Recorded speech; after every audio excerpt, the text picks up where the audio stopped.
I want to talk about how the patriarchy disrupts the natural balance of masculine and feminine energy, but I want to make sure that we're all on the same page first. So let's start with the principle that all of us have masculine and feminine energies within us. And they're not about gender at all. They're just the energetic qualities that keep life in balance. Let's break them both down. Feminine energy is intuitive, it's receptive, it's cyclical, and it's nurturing. It's the energy of the moon and water. It's also the energy of gestation and creation.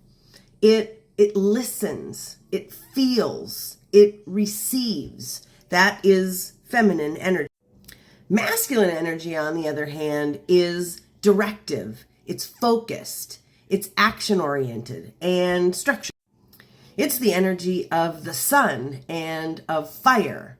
It's the energy of protection and execution. And it moves forward and holds space. It provides. So when these two energies are in balance within us and around us, life just sort of flows. We dream and then we build. We rest and then we act. We feel deeply and then we choose consciously, at least when we're in balance. But the patriarchy has never been about balance. It's been about domination, control, extraction. And in that sort of a system, only one type of energy is rewarded.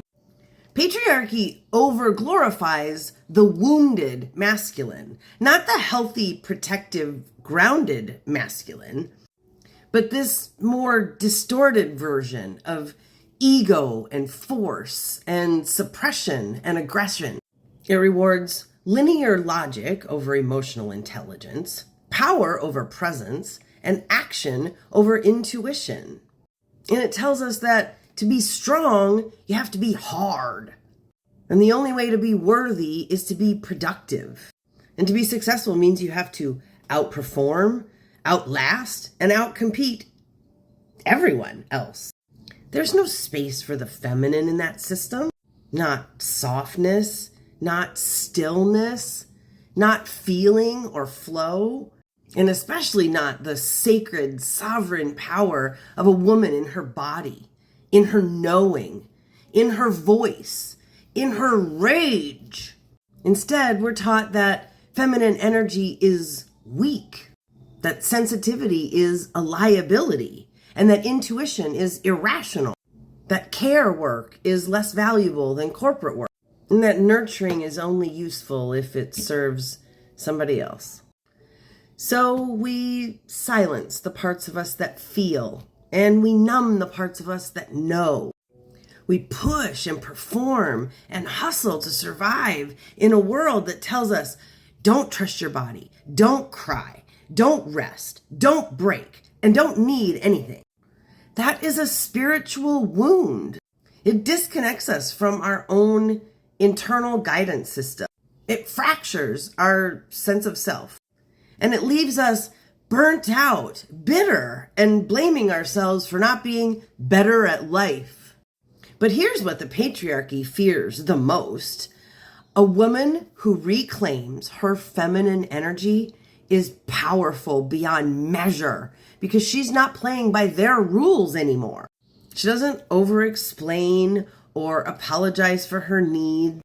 She doesn't abandon herself to make others comfortable. She creates, she feels, she knows. And when that feminine energy is met with a healthy masculine support, either in herself or in a partnership, it becomes this sacred union and a source of peace, of power, and pure magic. Rebalancing your energy is a revolutionary act. It's healing in a world that profits from your disconnection. It's reclaiming your rhythm in a culture that runs on burnout.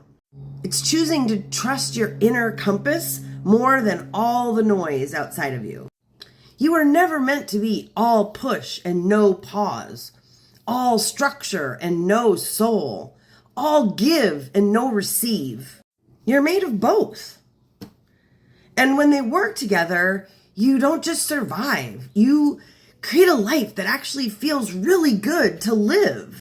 Anyway, if you've been unlearning what the patriarchy taught you about your energy, or if you're just beginning to reconnect with your feminine power, I'd like to hear what's shifting for you. Drop a comment and tell me where this landed in your body. And if you're ready to build a life that honors your natural rhythm, join this little community that we're building here. We'd love to have you. We're not here to fix ourselves. We're just here to remember who we were before we were told to shrink.